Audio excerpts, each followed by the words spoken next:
అయ్యయ్యో ఏంటి జనం అనుకుంటున్నారా, బీచ్కి అయితే వచ్చేసాము. ఇంకా పూరి దర్శనం అయితే అయిపోయింది. తర్వాత వెంటనే బీచ్ అయితే దగ్గరలో ఉందని బీచ్కి వచ్చామండి. ఫస్ట్ టైం ఒంటి అనమాట ఎక్కడం, ఫస్ట్ టైం ఎక్స్పీరియన్స్. నేనైతే ఎప్పుడు నా లైఫ్లో ఎక్కలేదు, ఫస్ట్ టైం పిల్లలు ఎక్కుతున్నారనేసి వాళ్ళు భయపడతారని చెప్పి వెనకలో ప్లేస్ ఉందంటే నేను అందరూ మా హస్బెండ్ అయితే అంటే ఎక్కిపోయాను. ఇంకా చాలా హైట్గా ఉంది, భయం అయితే వేసింది ఒంటి మీద కూర్చోడానికి. నేను చూడండి చాలా గట్టిగా పట్టుకొని అయితే కూర్చున్నాను, అది ఊగుతూ ఉంది ఇసుకలో ఇలా ఒంటి మీద.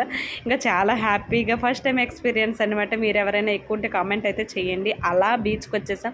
ఇంకా ఒంటెలు, ఇక్కడైతే హార్సెస్ అన్నీ కూడా పెట్టున్నారనమాట. ఇంకా ఇంక ఇక్కడ పిల్లలు అయితే చాలా బాగా ఎంజాయ్ చేశారు. పిల్లలతో పాటు మనది కూడా ఎంజాయ్ అయిపోయింది అనమాట. ఇంకా వంట ఎక్కడం, తర్వాత వాటర్లో అన్నీ కూడా చాలా బాగున్నాయి. ఇంకా ఫైనల్గా వెళ్ళినంత వరకు అయితే వీడియో ఉంటుంది, కంపల్సరీగా చూడండి, మిస్ అవ్వకొద్దు. చాలా బాగుంటుంది అనమాట. ఫైనల్గా ఒక రౌండ్ వేసి వచ్చినప్పటికి 100 రూపీస్ అయితే మనిషికి తీసుకున్నాడు. కానీ ఎక్స్పీరియన్స్ అయితే బాగుంది. అయ్యో అది మనం మోస్తే ఎక్కడం ఏంటి